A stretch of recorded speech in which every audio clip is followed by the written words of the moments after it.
Hey everyone, and welcome back to another video. And in this video, I'm going to show you how to connect your Bluetooth to the 2025 Hyundai Santa Fe. Now, this video is going to be particularly useful for individuals who just got their Santa Fe and they're wondering how to actually go ahead and connect Bluetooth to it. Now, this video is going to be short, sweet, and simple, guys. There's not going to be a lot of steps involved.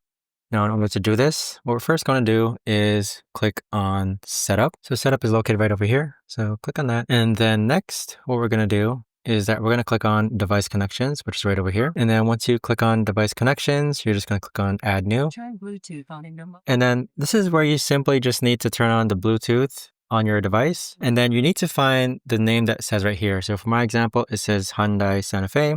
And then simply just follow the on-screen prompts and there you have it. But that right there, guys, is the best and easiest way that I know of to actually go ahead and connect a Bluetooth device to 2025 Hyundai Santa Fe. If you guys know of a better or easier way to actually do this, let me know in the comments down below.